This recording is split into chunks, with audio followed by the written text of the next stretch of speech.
I just wonder why people trust politicians. Yeah. Because they tell us that the only categories of people who are good at lying, they are the hunters. Those who are going for hunting, politicians, and the leaders during war. And other minerals. But where were these minerals coming from? Africa. What is backing the dollar? It's Gold. Guns. No. Guns, They don't military have power. gold. Which gold? Where? No, I mean they steal from us. They steal from us. They go there and But back. the dollar currency, with the good permission from my sister here, the dollar currency is never backed up by any dollar. The dollar currency is backed up by the MiGs, the airspace might, yes, and the nuclear arsenal. In a negotiation between USA and Putin, and moreover, it will be favorable on the side of Putin because from where we are, Russia has benefited a lot. More than 110,000 square kilometers have already been effectively taken. Almost about half Round the table with your speaker Andrew Rumba Kasozi. 30th of August is the 8th Pan-African Pyramid Global Awards. Call it PAP Global Awards, the 8th edition. And also on that day we shall be celebrating our 11th anniversary. Don't miss some of the most renowned speakers in Pan-Africanism. The Bishop Joshua Marara Maponga III from Zimbabwe, Ayoki Mathi from United States of America, Dr. Waka Waka from Chicago, America. I have a number of guests that you don't need to miss. So ladies and gentlemen, on 30th August 2025 at Fairway Hotel from 2 p.m. till when we get tired. This is going to be the 8th PAP Global Awards. Andrew Rumba Kasozi is your speaker, and this is the Pan-African Pyramid Round Table every Monday here at Satellite. My comrade, senior elder, comrade Karukiko Daniel Lugarama. Karukiko Daniel is my senior elder brother in Pan-Africanism. But as the chairman of this great platform, we had assigned him to go and do some Pan-African work in Caracas. So even before I introduce other two members, let me ask Comrade Lugarama, as new as from the plane, to first introduce himself and also give us a brief in the Pan-African context of what happened in Caracas and what awaits the Pan-African agenda. Now, when you've been away every morning, I've been explaining why you are not here. I have to explain to the audience. Now that you've come,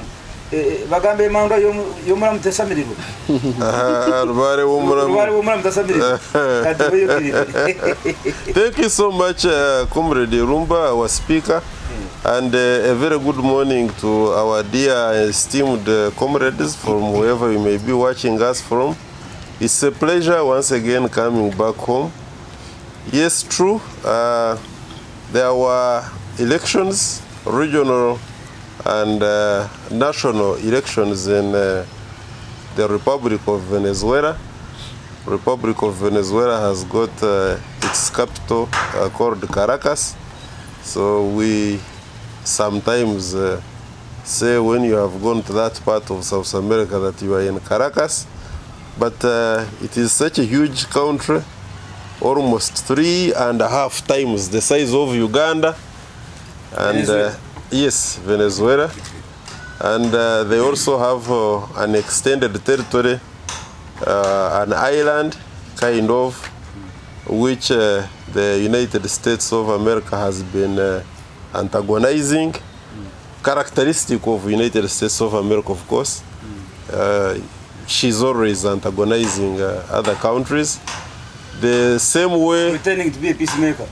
She has never been, apart from being a bully and an unnecessary rowdy big brother. And it claimed to be the police state within the Caribbean and South America. And actually, it's true when you look at what they are doing in the Caribbeans. in the entire Caribbean region, because countries which refuse it, like the Cuba was put under sanctions, coming now it is well over 60 years. There is a number of, if you like, a chain of islands which we call the Caribbeans, and either they are closer associated to the so-called Great Britain, now Little Britain, or America. Actually, they are states, they are countries, islands in the Caribbean, which are directly under the control of United States of America, just in case people didn't know. Yeah. But most importantly, under the auspices of the Pan-African movement, and of course you know that majority of the people in the Caribbean and a good number of them in Venezuela are dark-skinned, given that history of ours. And a good number of the countries, again, were colonized by Spain. And you ask yourself as to how really little Spain could colonize such a huge territories. But that's a debate for another day. What is of critical importance that there is a history, there is a history of resistance, there is a history of Ubuntuism that connects Venezuela, And Africa. connects the Caribbean, countries like Haiti and Africa. Yeah. And because of that, and upon the invitation of the president of Venezuela, His Excellency Senior Comrade El Comandante Maduro, we were invited, a good number of us. In my case, it was me, in my capacity as the chairman of the Pan-African Movement, and also the Secretary General of the NRM, then the Electoral Commission Uganda, and there could have been one or two more, then a good number of African delegates from Zimbabwe, from the Republic of our comrades from Captain Ibrahim Traore's country, Burkina Faso. We had apart East African region, I think it was only Uganda. I didn't see any other. But at the end of the day, I think what came out, and this is of critical importance that the audience gets to know, is that the kind of negative narrative that has been paraded through the mainstream media, the CNN, BBC, that there is no democracy in Venezuela, there is no democracy in Cuba, there is no democracy, particularly speaking of Venezuela, is nothing but a hoax. It is just propaganda by United States of America to cast the image of Venezuela and the President Maduro in bad light, because they are not in charge of the country the way they were, and they were thrown out when Venezuela decided that it has got to look at her raw materials and utilize her raw materials according to the wishes of the people of Venezuela. Thank you very much, comrade. I think that is a very comprehensive report. From the Pan-African perspective, comrade has not been with us, and we told you we had assigned him to go and do a Pan-African agenda, and I'm glad that he is able to make a recollection of such. Now, the other suspect is not with us right here. As Comrade Karushik is reporting back, Comrade Lisafri Thomas is also being assigned in Kenya, Nairobi. He will be there for 1 week, and when he comes back, he'll also give us a Pan-African report from where we have sent him in Kenya. Now, from Kenya, as I'm sending somebody to Kenya from France, I'm bringing somebody from Kenya. Ouma, Ouma has ever been on this platform, I think, once? Yeah. Yeah. Ouma, say hi to our viewers. Hello. Ouma is from Kenya. Yeah. But I live in Uganda now. Lives in Uganda. Yes. She's Uganda is my African. adopted Yes. home, and I'm African. Yeah. Thank Yeah. you so much for Thank you. coming for the second time. The working encyclopedia is right there. Comrade Kasozi Samuel, the philosopher, the Walking Encyclopedia. Glad to meet you again, sir. I'm glad to. Okay, let's begin with the comrade Karuchiko. Karuchiko, Trump came back for the second time. And in American Constitution, you can only lead the maximum of 2 terms. Obama did it, why can't Trump did it also? So he went and came back. Now, Trump, one of his key points in his MAGA, Make America Great Again, he said, if I become the president of the United States of America again, give me 1 day. Biden has failed. Give me 1 day. And if you must extend it, you must extend it only 1 week. The war between Russia and Ukraine will be over. 1 week. First, I'm asking for 1 day. But if there must be any reasons to extend, it must be 1 week. The Ukrainian war will be over. Now, it is 5 months. Down the road. Down the road. The biggest cities of Ukraine are being bombarded. The last time I heard, Trump made the call and said, you know what? I think the problem of Ukraine must better be discussed between Putin and Zelensky. In other words, he's trying to make an escape route. He made the call. And after the call, he proved to the world that this problem, it will finally be solved by 2 people talking to each other. Zelensky and Putin. Now, Trump is what? He's finding an exit route. Let me begin from there. Once again, my salutations to the audience and to you, Mr. Speaker. This very topic that you have just thrown to us is yet another piece of information to remind the public that politics, in the words of the late Robert Chitariko, is nothing but an ass. You wonder, Trump, in his first term, when he was against, I think, Hillary Rodham Clinton, or something like that, there was a one man called Assange, Julian Assange, the journalist, the man who covered the atrocities in Afghanistan. And Trump, in looking for votes, claimed that Assange had done such a beautiful job, and there was no reason as to why anybody should be harassing him. Immediately he became the president of the United States of America. He was the first one to ask for the extradition of Julian Assange from the Ecuadorian embassy in Britain. Indeed, Robert Chitariko was right. Politics is an ass.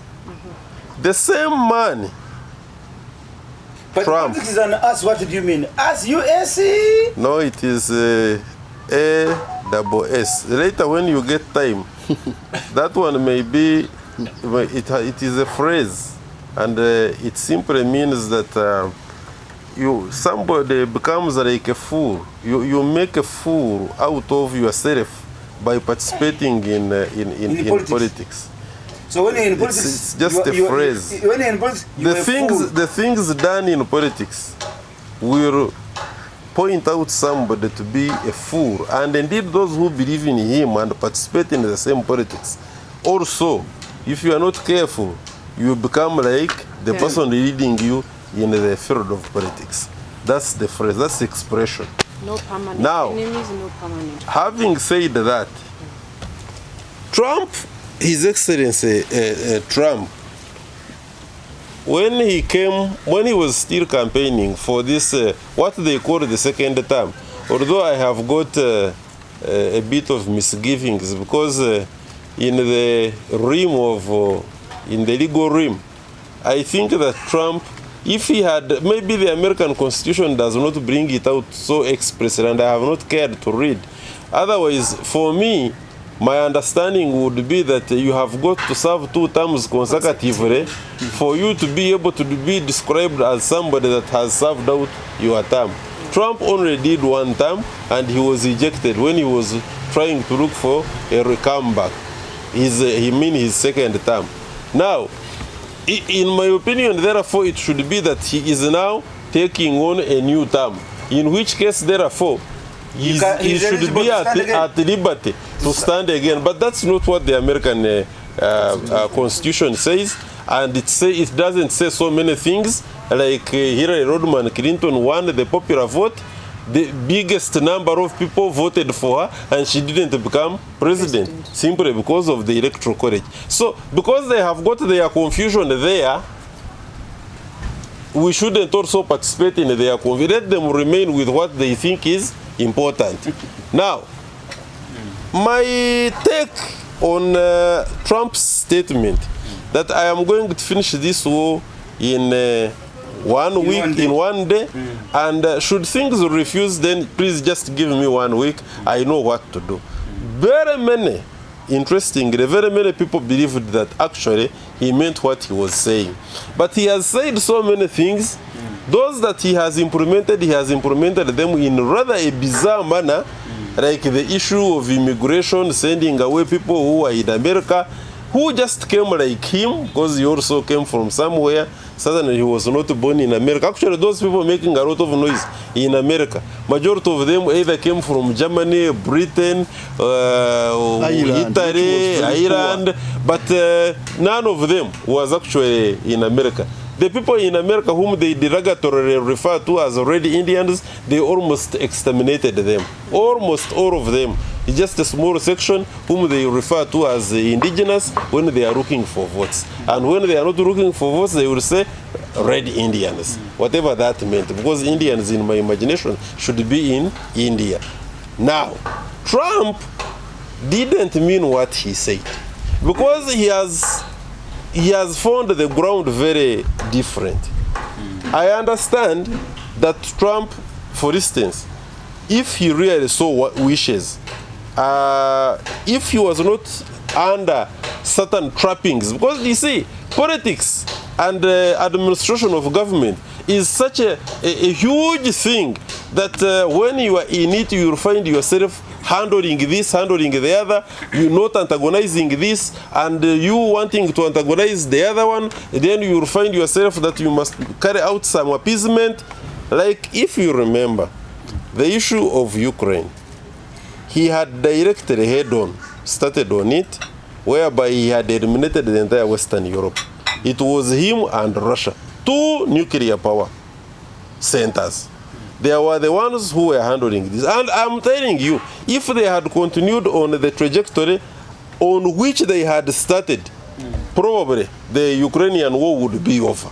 But because of what I have told you, the appeasement policy, because you remember Western Europe was complaining. Interestingly, Western Europe was complaining that America and Russia were handling the issue of Ukraine, which is a European country, without involving the Europeans, and that was very wrong. Of course, we fell short of reminding them, if we had an opportunity, that they also participated and petitioned Africa without even involving the Africans themselves. Now for them, they are complaining about their cousins. They sat in Berlin in Germany and petitioned and apportioned themselves the entire Africa without consulting any of us. Even when we had elaborate structured political leadership, none of us was consulted. For them, they are complaining that their cousin in Ukraine, their cousin, for us it was ourselves, is being taken care of without their input. Now, the truth of the matter is that what is happening in Ukraine is the American project. It is the American project. Yes, it is the American project, and it is America that is going to end it. How? It will end it with Russia? No, because America is not fighting with, Russia is not fighting with anybody. Let them phrase, because when you look at CNN, BBC, it is deceptive that Ukraine fighting with Russia. How? These two are in two different leagues altogether. Actually, if Russia was not restraining itself and it didn't have her act together and the methodology of implementing it, in less than 1 month, it can pound the entire Ukraine. Pound the entire Ukraine, shreds completely. But they are not doing it. Why? Because Russia itself has got her own people in Ukraine. Let's start with. The entire Crimea is occupied by Russians. The entire eastern part of Ukraine is occupied by Russians. The investments, oil pipelines, chemical gas stations, nuclear plants were all built by Russians. It is just recently. The reason as why even Russia went there, it is recently when against the agreement, the war pact agreement, when Germany was being reunified and America promised Russia that they were not going to extend northwards. After they had broken it, it is when America started now establishing the intelligence systems, including nuclear plants, which were not being monitored by Russia, including overthrowing a government which was friendly, and that was engineered by the American ambassador in Ukraine. They overthrew the leadership that was pro-Russia, and they put this comedian, Zelensky, and they started out the project. He's a president. It doesn't matter. He was a comedian. That was his profession. And even the things he's doing, he has not convinced us. For us, the onlookers and people who are interested in everyday politics, he has not convinced us that he has now left the theater and he's in real politics. The things he's doing are comical. Because there is no way you can play around with the lives of your people in the manner in which he's doing. Anyway, the point I'm making is that America wanting to extend northwards, establishing additional nuclear plants and intelligence systems to look into the backyard of Russia is what prompted Russia to carry out what Putin called special operation in Ukraine. What is happening now? Isolated, targeted bombardment and dismemberment of locations by Russia in Ukraine is a deliberate effort. Russia has got capacity to put the entire Ukraine down completely once and for all. Ouma, Yeah. started from there.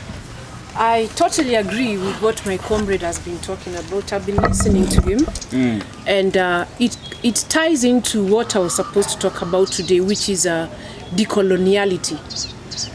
He touched on so many things related to what I needed to speak to our viewers about decoloniality. On this program and on many platforms, we talk about decolonization. And we fail to address the issue of decoloniality. Decolonization and decoloniality are different. Those are two different things. Are you serious? I'm very serious. Decolonization is the process when the colonial masters claimed to be leaving the colonies in Africa. Remember, like after the Berlin conference that Comrade has been talking about, in Germany, they agreed that this country is going to take this country. They divided Africa. You take this one, you take this one. As Germany take Congo, Uganda, Yes. UK, as if they are sharing. They were sharing a cake. A loaf of bread. So that happened. But then in the 60s, we started seeing them leaving. But did they really leave? They left a system that is still around our necks. It is still with us. And trying to get off. The color went, Yes. the systems remained. So that decolonization, they left. They're no longer managing these countries. They're no longer around, but they left a system. So that system, to get it out, that is the process of decoloniality. Our systems in terms of politics, in terms of voting, in terms of governance, in terms of media, Economics, education, religion, economics. How are we going to get out of that decolonization that they're talking about? So that's the whole process of decoloniality. And now that we started talking about Russia, about America, about all these things, about the media, I think let me start with decoloniality of the media. What we know right now, how do you get this information about Russia that he has been talking about? Will CNN tell you that? No. How do we get to know about the information of the islands in Venezuela? Will be telling us Putin is about to be kicked out now. Do you think you can get that from CNN? What do you get from CNN? What do you get from BBC? How Russia is the aggressor. Yeah. So my take on this whole issue of creating awareness to African people, to South Americans, to people in Asia who've been colonized. How are we going to get off the shackles of colonization? We need to start somewhere. I'm talking about the media today, but there is education, there is religion, there is museums, there is art, there is music. A lot of those things. Art and museums. What is in the museums? Is it our stuff? Why should our things be in a museum when you can find them? If like right now, if you went maybe to Toro, they cannot bring it to a museum. But these are cultures that we had, but people stole them. The ones they could carry, they were taken. They carried, and they are in museums elsewhere. If we're so bad, if we're so backward, why are they taking our things and putting them in museums? Why are you taking and things of the backward people? Of backward people. They're useless. Why do you take You see, now that is a story for another day. Let's just talk about media and how it portrays Africa. It portrays anything that is against Western hegemony, because that's what it is. What you're dealing with, what he's been talking about, is Western hegemony. And we're talking about America and Western Europe. You must understand first, America did not colonize anybody. They entered late into this game. And how did they come in? Military might and the dollar. They wanted to dollarize everything, backed up by gold and other minerals. But where were these minerals coming from? Africa. What is backing the dollar? It's gold. Guns. No. Guns, They military don't have gold. power. Which gold? Where? No, I mean they steal from us. They steal from us. They go there and But the dollar currency, with the good permission from my sister here, the dollar currency is never backed up by any dollar. The dollar currency is backed up by the MiGs, the airspace might, yes, and the nuclear arsenal. Yes. That is why you find that the creation of BRICS now, countries that America cannot attack and defeat, is going to create a proper destruction of the dollar. How? Because if, for instance, the BRICS put up a currency, today they put up a currency, the only thing that America can do is a counter economic sanction. Yes. Should they fail in there, like they have failed, for instance, to neutralize the ruble, even when they are putting Russia under the sanctions, economic sanctions, it means therefore, and they cannot now say militarily, we are sending in our jackals to go to China, to go to Russia, and beat them hands down and reimpose our dollar. It means therefore that they are on a track, like now Chomsky says, they are on a proper trajectory of decline. Thoroughly. Go ahead. So, like, just exactly what he said. They are afraid now about the dollar. And I talked about hegemony, where they believe they're up here and everybody needs to suck up to them. That is changing. We're looking at the growth of China. First of all, China has been around for the last 5,000 years. 5,000. How old is America? 300 years.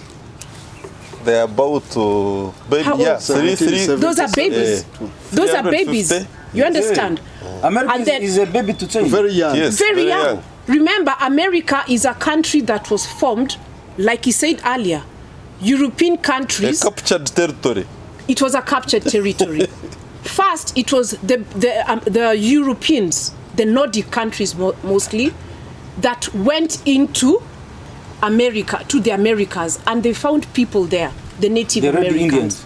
Then slowly they started coming in, they realized there's need, and then they started bringing slaves. You understand? Slavery was already going on with the Spain, with the Portuguese in South America. There was already slavery going on.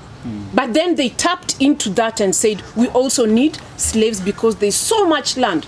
We've come into a barren land, so-called, and we need people to come.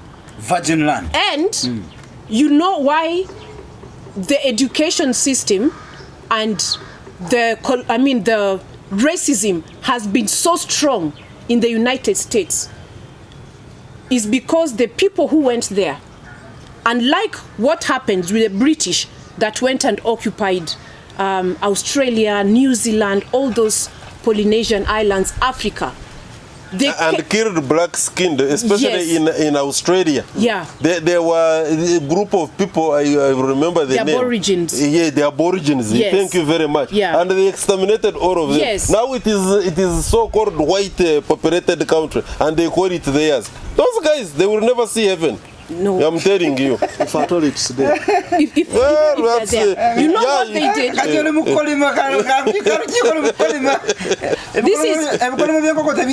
No, but we keep talking about this. Yes. Let's talk about it. So what happened, and it was bad, they really did bad things. Really bad things, like coming with blankets infested with smallpox. Yeah, for the... And they give you, and you die. What happened in Namibia? The same guy who orchestrated the Holocaust in Germany was sent to Namibia to occupy places. What did he do? Sterilization in South Africa. Yes. Syphilis in United States of America. Imagine. And you think they will go to heaven? You Rumba, you think like that. You will see. I'm telling you. So you see, I'm talking about this young country called America, which is 300, maximum 300. Yeah. If you look at it like from how old their democracy started. They did a lot of bad things. And unlike other places, you know, like the British came here and they introduced education.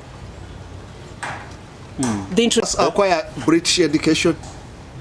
Oh, Muhammad. Education itself, let's conventionally define education. Yeah. For you to say that they introduced education here in Africa, meaning we didn't have any education. So for education, according to Professor Edward Zeu, conventionally, even if we wanted to define it that way, by the way, according to their own tenets, is that ability that it is the system through which a society learns the hows and the whys and the whats of solving their own problems. And the hows. Are you saying that Africa was not solving her own problems? They didn't know how to solve their own problems. They were not advancing. Did the white come here for us to be able to discover fire? Did the white man first come here for us to be able to sharpen iron to make a spear?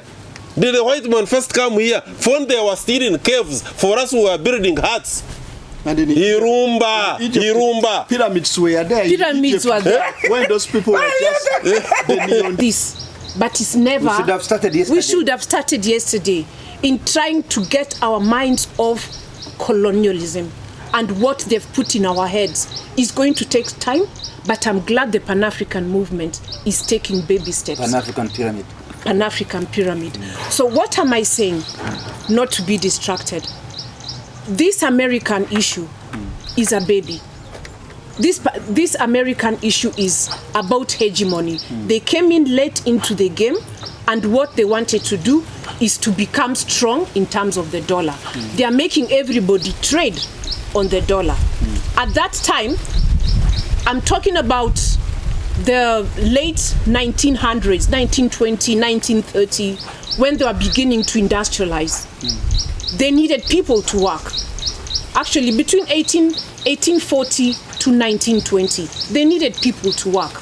They were industrializing, so-called. This is way after Africa was already industrialized. It's industrialized in its own way. And Africa was already feeding industrialization in Europe. But now, in terms of material and everything, we powered Africa, powered European industrialization. We also built everything. America. United States of America was built by the Africans. By the Africans. Africans have built almost the largest economies. I'm just doing this because, exception of Russia and China, because they also had their own civilizations. But I'm talking about African civilizations, African minerals. Do you know a tree? There's a tree called the rubber tree. You cut it and you get the tires of a car. In Africa? Yes. It is in DRC. It's in DRC, it's in Liberia. And that's why you batteries, my sister, batteries. The battery which they make, they are stones in DRC, which just give that heat, like that one of a battery, even higher than that one of a battery. Just a stone. Stone. You just do it like this and it's power. Absolutely. Congo, yes. Congo. Yes. That's why Congo is never going to be peaceful. Oh. It will never be peaceful. Kasozi. We shall ensure. I must wind up, I know. But what I'm saying is, right now it's failing because people are waking up. The likes of Ibrahim Traore, you saw 3 months ago, a general was saying the way Traore is killing people, is dictating people. Didn't it bring back your memories of Gaddafi, Saddam Hussein, Yasser Arafat, all those things? When Africa begins to rise and they see someone is stopping them from getting, you become a rebel. You become a rebel. Yeah, it's happening in Venezuela, where he has been. Venezuela is one of the highest producers of oil. The best, with the best quality and quantity. Why do they only have problems with countries that have these resources? It's because they want to hold on and get all these resources until they run these countries dry. Thank you very much. Comrade Kasozi, let's begin from how we began. The 1 day and 1 week ultimatum for Trump to solve the Ukrainian problem, and then you come into our history as well. Let's start from there. Okay. So first of all, I just wonder why people trust politicians. Because they tell us that the only categories of people who are good at lying, they are the hunters, those who are going for hunting, politicians, and the leaders during war. So, a hunter, how does he lie? A hunter, yes, for us in Uganda, we even used to sing for the dogs that you chase. When you catch the prey, you will sleep on my bed, encouraging the dog to run. But after getting the prey, they chase away the dog. The master gets the prey. Hey, they chase away the dog. Wait for the bones. They give the yes. Wait for the bones. So they are good. You find the dog lying there, like waiting for the remnants and what. So those are. But when the dog was chasing, tonight you're going to sleep on my bed. On my bed. 6 by 6. Those are liars. Then politicians, when it comes to campaign, for us sometimes we call them toilet goers. Toilet goers? Hey. I've never heard of this one. Hey, someone going to the toilet. When you are going to the toilet, you are badly off. You find someone there and closes that door. If it's a girl, you may even promise. If it's your sister, you may even promise her to impregnate her, to allow you to enter. Because you are badly off. So politicians are like someone who is going to the toilet. You can plead anything so that they allow you to enter. By the moment you enter, when you come back, you can even kick that person. So politicians, when they are going to the parliament, when they want to be presidents, they can use whatever persuasive words they can use whatever persuasive words to convince electorates to vote them. It's what Trump did. And at the same time, during the war, leaders tend to use a lot of propaganda, persuasive, so that they can get the support of their subjects to win the war.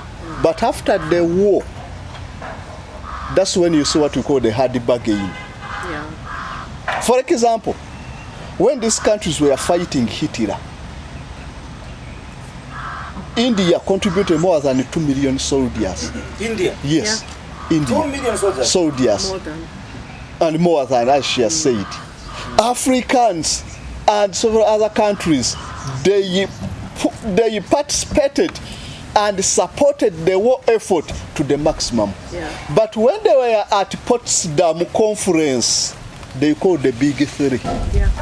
Why not all those who participated? They called Winston Churchill of Britain. They called Delano Roosevelt of USA and Joseph Stalin. North Africa. No, Stalin of USSR. But those are the people who attended the Potsdam conference that shaped the post-Second World War world up to now. It's from that conference where you have the UN, from that conference. Yeah. The petitioning of Germany from that conference. And but they only called the big three. Yet very much. You go to North Africa, Tunisia, you see cemeteries big, almost kilometers and kilometers, yeah, for war heroes. You see music. Second World War. Yes. But they only called that three. So even here in Uganda, hey, we have the Nubians. The war is done. So I was telling you that those are the three areas where you find a lot of lies. Yeah. So Trump came into, and I was wondering people trusting him. Because Trump, he used what we call a big lie. Very many politicians have been using a big fat lie. Yes, a conspicuous big lie. You create a slogan, you convince people that you have to fulfill that slogan. Trump said, "Make America great again." MAGA. Yes, people trusted it. But somebody used similar slogans to deceive the country and failed. So that's why I predict that Trump will fail. He was called Herbert Hoover. He was the president of USA from after the 1926 around. He was a business person from China. He had so many mines in China. So he came and campaigned for the Republican. Hoover promised, he called himself he used to say that prosperity is at the corner. Yeah. The moment you see the prosperity is coming, so just vote for Hoover. Prosperity is at the corner. American trust. As I've told that during campaigns, they lie, they deceive, knowing that they cannot achieve them. Yeah. So Hoover deceived the Americans that prosperity is at the corner. When they voted for him, that's when the economic depression set in. Yeah. From the economic depression to a global depression, yes. Hoover, by the time, as in his second year, people had already noticed how inefficient he was, because Americans were staying in Herbert Hoover. Americans were staying in, they used to call them Hoover villages with tarpaulins, like the refugees.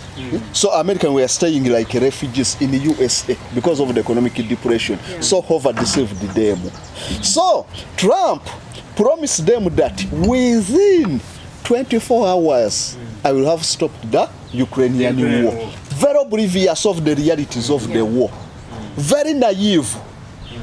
He even didn't have any kind of military. Hoover is the 31st president of the United States of America. He led between 1929 to 1933. Yes. Best known for serving during the onset of the Great Depression. Yes. Herbert Humphrey Hoover, former U.S. Vice President 1965 to 1969, and prominent Democratic senator. That's a different person. Yes. So, I was talking about Trump.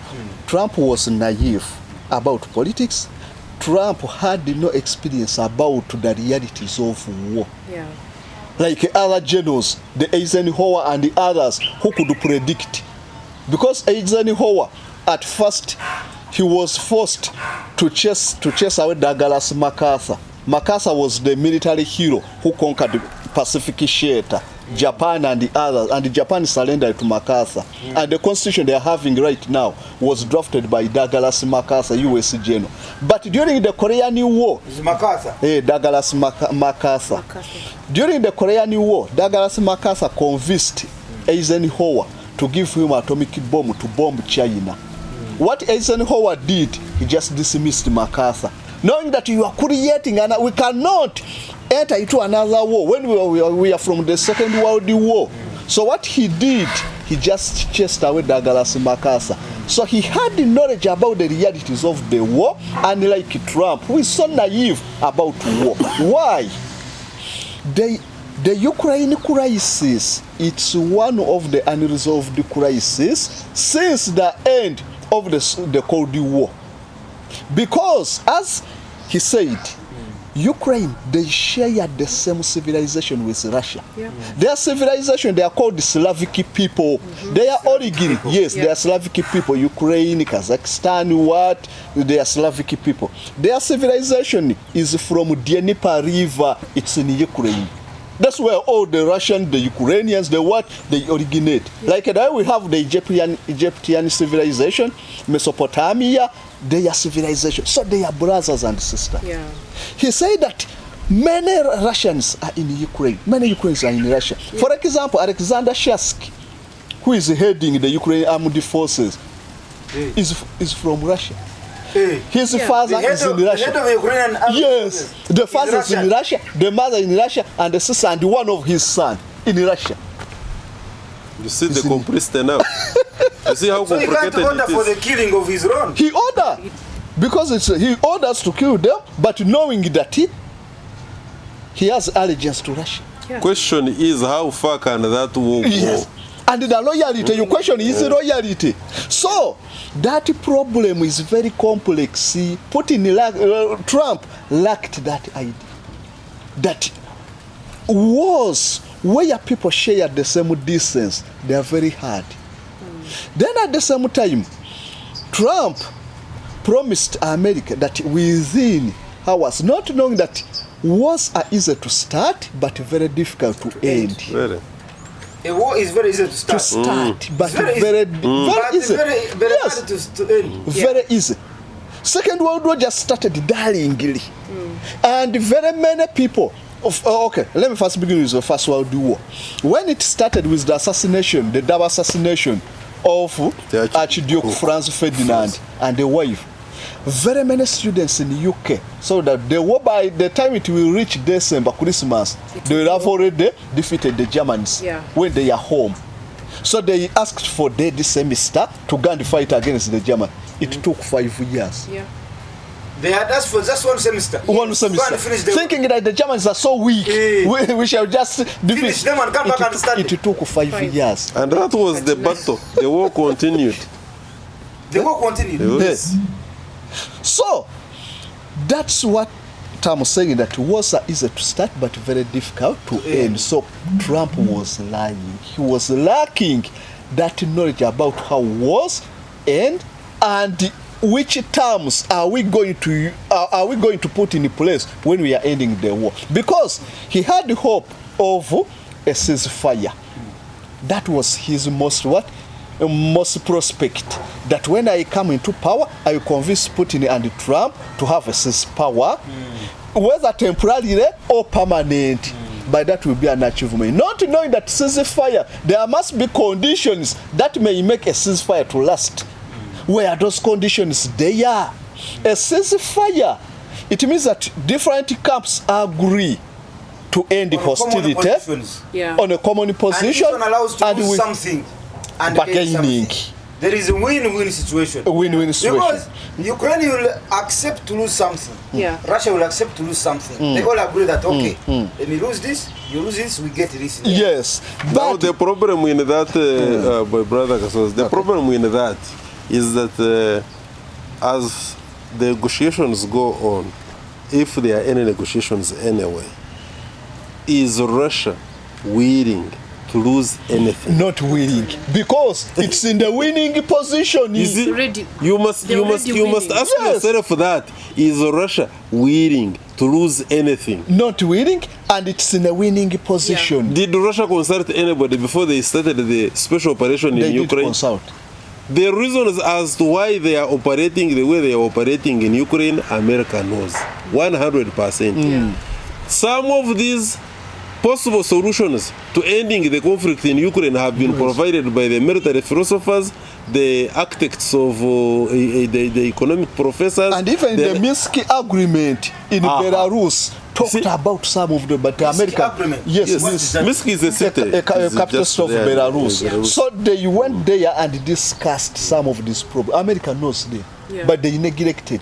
They Because had of the even neglected them before, much before, because remember, the Warsaw Pact agreement was very clear. Don't advance north. For us, we are willing, because it was Russia. Putin was an intelligence officer in Germany. Eastern Germany. Yeah. A senior intelligence officer in Eastern Germany. 26 years. Well, Yes, 26 years in and they agreed that there were no Everybody movement. is- Yes, there were not going to be any movement of United States of America, Yeah. northern. Northwards. But they did. They disregarded and they did. They moved up Okay. consistently.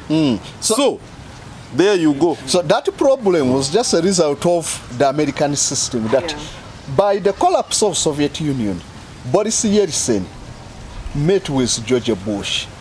They discussed the way forward, that when you accept to tear down the Berlin Wall, Yes. they agreed on several terms that USA and NATO will not extend within the satellite states which were under Soviet Union, the Romania, the Poland, the what, and the others. But USA used that treachery and ended up extending. Because the agreement was Baltic not state, written. It was a mutual agreement, so they changed. They ended up deploying their forces in countries that joined the NATO and on the doorsteps of Georgia, where Latvia, Latvia, Estonia, and the others. Even on the border, Estonia with Russia under NATO. So because of that, Putin, who was an intelligence officer during the East Germany and a member of the Stasi, one of the most the successful intelligence Officers. unit and the police in East Germany, knew all those and the violations they made. So Russia, when it was revived under Putin, they were very much planned to revive the stronger Russia, and Putin did it. It's what they are doing. So Trump neglected all those facts that we are Ukraine and the US, as they have said that it's not Ukraine fighting. Western Europe and USA, they are fighting a stronger adversary, not as Hitler. Russia is very strong. You are fighting someone who is so strong. So you don't expect to force that person to sign a ceasefire under your terms. Actually, Putin, to add to what my brother Kasozi here is saying, Putin just looks at Western Europe and he laughs at them. Have you ever seen him replying to them? Their noise? Because he knows they are immaterial. The only man he can listen to is the American president, United States of America. Because these two are the big boys. The two big boys. No, and even for America, he does America a favor by listening to them. Yeah, because he doesn't want to, Russia doesn't need any ally. They can do everything on their own. Remember, even during the Cold War, it was Russia against NATO members. Warsaw Pact, the other countries which were under Warsaw Pact were under the fatherhood and the parenthood of Russia. So Russia, even if it's alone, it can. It's big. It has resources. It has everything. Massive. Russia alone, as we talked about, with nuclear capability, it has very strong and deadly weapons. So Europe cannot challenge what? Russia. Germany, very weak. The other time we told you, Germany is weak. Germany is very weak. They even destroyed their nuclear arsenal. They have no nuclear. They have no nuclear. They destroyed everything. And moreover, people sat in Berlin conference. Those era ended. It ended. It ended with Bismarck. Germany is no longer. US is having more than 45 soldiers in Germany. Very many camps in Germany. They are the one protecting Germany. So how can Germany attack Russia? Germany is weak. France has its problem. And Germany has been dragging its feet, by the way, as far as the Russian issue is concerned. If you realize. But very it is this cantankerous man now in Britain. What is Stammer. his name? Stammer. Who thinks he's every day abusing the head of the Conservative Party. This African woman there. You see?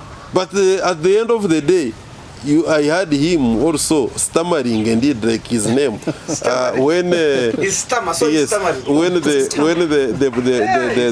the Ukrainian this president of theirs had left USA and he had visited UK, he was like, okay, now we shall in consultation with Trump US. see what to do. And yet it's where Zelensky had come from.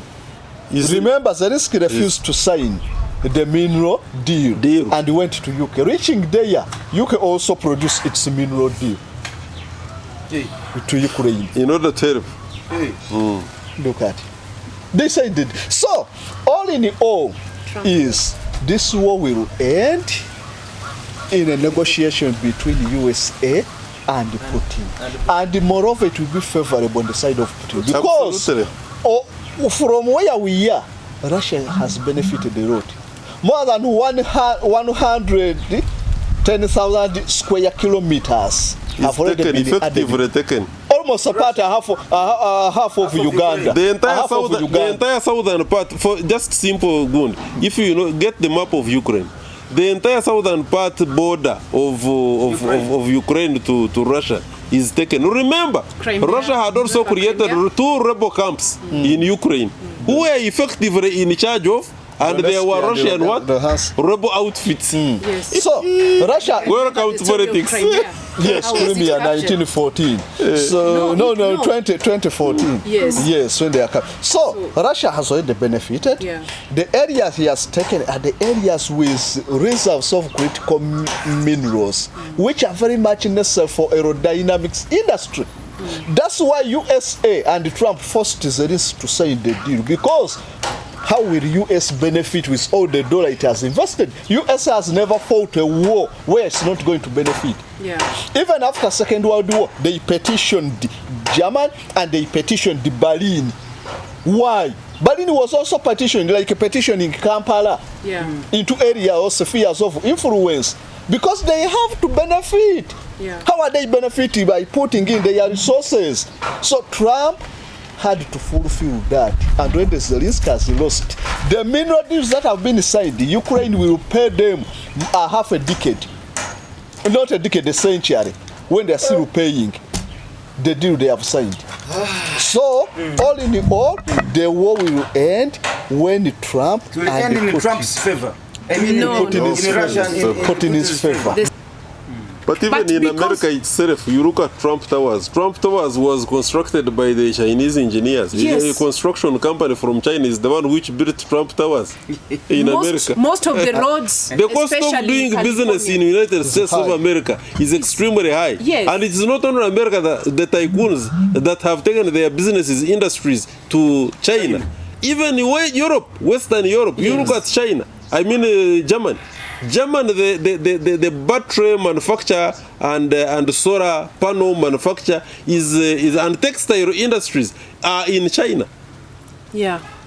And yet, majority of those textile industries are actually from Western Europe. Yes. Okay, as we wind up, I want us to talk a little bit about the Trump and Elon Musk relationship. I will begin with you, comrade. Between Elon Musk and Donald Trump. My imagination really is that, because none of us, we are only speculating, by the way. I don't think that we have got those who have, even investigative journalists, who have dug deep to understand as to what could be the problem. But I want to associate myself with those who have come up to say, look, these are 2 billionaires who find themselves in politics. And all about them is nothing but money. Business. Now, that being the case, there are certain interests which Elon Musk has had outside the geographical boundaries of the United States of America. Forget about territories like Puerto Rico. I was telling you of satellite states here. Because I would even consider countries like South Korea, countries like Israel, countries to be satellite states. Yes, all right. Yes, absolutely. Of course, countries like Puerto Rico, which is just an island there, the nationals there actually hold the American United States of American passports, who are with them in Caracas, and they are fighting. They invited me to call upon you, so that we can help them fight their cause to regain their independence.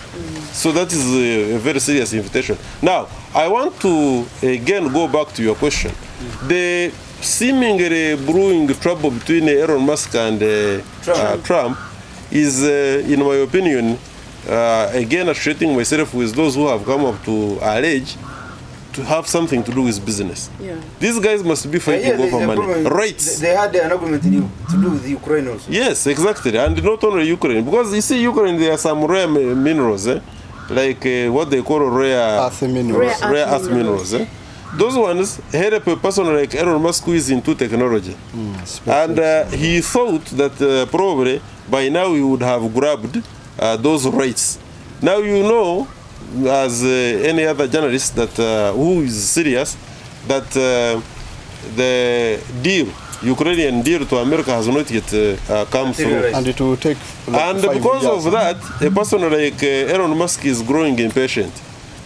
And probably Trump is also telling Elon Musk that, you see, you had some connections prior to my coming into government, and these connections are not helping out to my agenda, because the agenda is that you deny Ukraine certain rights. When you deny Ukraine certain rights of your services, they will be weakened because Russia is going to pound them the more. Because remember the conversation in the Oval Office. They are satellite.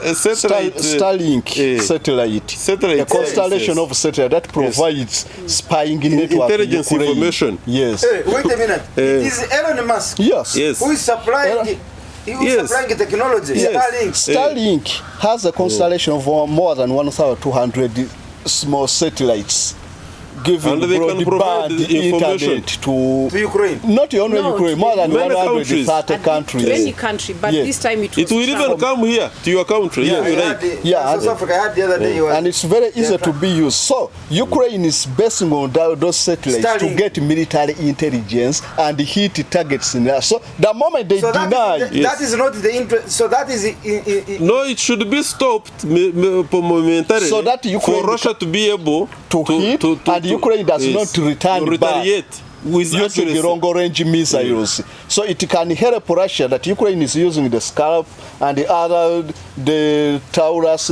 long-range missile from Germany, which need to be aided by satellite to hit the target. Now, so the moment you deny, Ukraine will be vulnerable. Exactly. And that in that respect also, you must realize now, look at what what Russia is doing.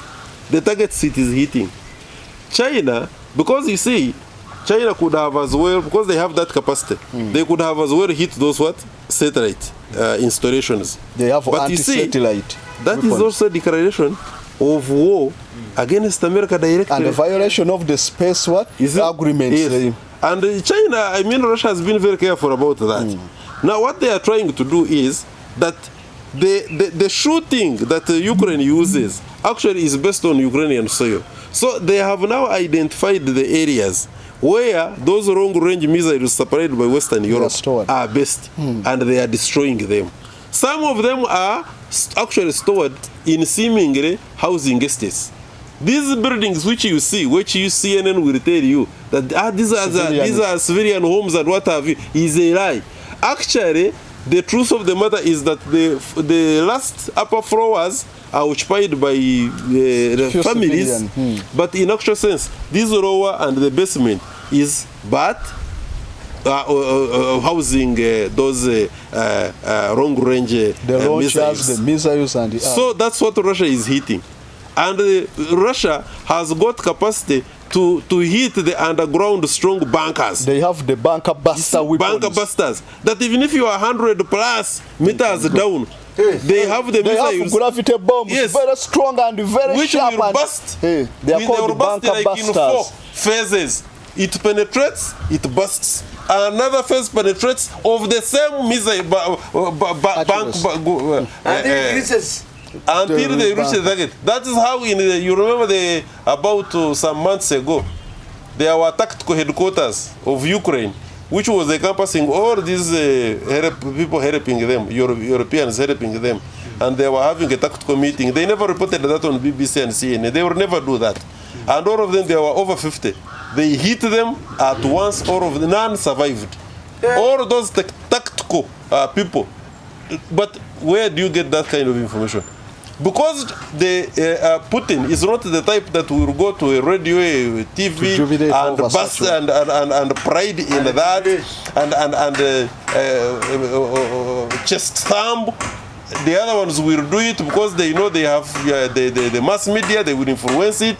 The truth of the matter is, the Elon Musk trouble, and I think they will resolve it anyway. Because at the end of the day, it is the procedure approach to issues. The Elon Musk approach is that, to know what I have, let me go along with it. Probably I will see that. But the other one, as a politician and the head of a country, is saying, look, we need to strategize to make this one weaker for purposes of him coming to our core to say, look, stop this nonsense, and we have a deal. The deal will be reached, I think, in my opinion, a little bit sooner. Because the rate at which Ukraine is suffering, I'm even shocked that they are unable to see the rate of their suffering. But of course, you see, they don't want to take that shame. And this has always brought man down. The shame, this shame is going to be attributed to Western Europe. When you look at the language of Starmer, the language of Macron, is that we can fight on. But when you look at the language of the German Chancellor, you look at the language of people in Hungary. That one of Hungary is even worse. He's saying this is nonsense. Stop it. Then also in Poland, yes, the Ukraine supporting spirit has collapsed because of the new prime minister. The new prime minister, who was just the one who came in. But at the end of the day, my concluding remarks on this is that I see Trump and Putin reaching a deal, and this deal is going to be in favor of Russia. What do you say about the relationship, the now seemingly becoming bad blood between Elon Musk and Donald Trump? Not that I want them to be together, but we should not start celebrating early that, oh, this relationship is over. I believe the relationship is going to go on because none of them has gained what they really wanted from that relationship. Very good, Mr. So in a few words, this has come to show the world that politics, all politicians are controlled by money bags, as they say in the USA. Money, interests. Yes, they used to say that the Congress is controlled by the money bags. Those pharma companies, the Pfizer, the what, rich companies, they are controlling politics. So Elon Musk used his influence, being a money bag, to put or to inflict or to put much control over Trump. And this has shows that there is a diversity between the politics and the business. Politicians need favor and maybe satisfaction, yet business people need profits. Yeah. Elon Musk saw that he will make a lot of profit because he was so much threatened during Biden's regime. He has subsidies. So the Congress was against those subsidies. So he saw that by supporting Trump, you would maintain those subsidies, yes, and even get more. But when he passed the big bill, the one which was passed recently by the House of Commons, it had some tax cuts and others which were not so favorable to Elon Musk. That's where the struggle started. Then some other conflicts or divergent conflicts like Ukraine. Elon Musk, because of the competition with other space agencies, China, what for rare earth minerals, he saw that within a few days the war will have ended then we shall be utilizing the resources of extract the Ukraine. resources. And now he's very oblivious of the success. He says the deal hasn't yet materialized. And because it has not worked out yet, my young brother, Yes. that is why you find that the Secretary African Affairs called the President Kagame and Tshisekedi to move such that they get a quick alternative Yes. in In DRC. In DRC to replace for the... Geopolitical Yes. strategic studies. So they saw that Ukraine will be the good substitute for rare earth minerals from China, but they saw it because China is just putting them at ransom for the rare earth minerals. So they sought to compensate with Ukraine. So after realizing that Ukraine, the hopes are very far, they turned to Congo and others. So by all means, the disagreements have arisen because of too much optimism of Elon Musk about the economic gains from the foreign policies of Trump. And on that note, ladies and gentlemen, dear comrades, thank you so much for being part of this debate, the Pan-African Weekly Roundtable. August 2025 at Fairway Hotel, the 8th Pan-African Pyramid Global Awards. Please endeavor to get yourself a dinner card. The prices are simply down here, and you can follow us on our social media platforms, the Facebook page, the Twitter, the TikTok. This information is widely circulated. The contacts are there. You can actually reach out to us. We will deliver these dinner cards. Don't miss Bishop Maponga, Joshua, Ayoki Matthew from United States of America, and Dr. Waka Waka from Chicago, Washington, Chicago, United States of America. I'm Lumba Live. I say now.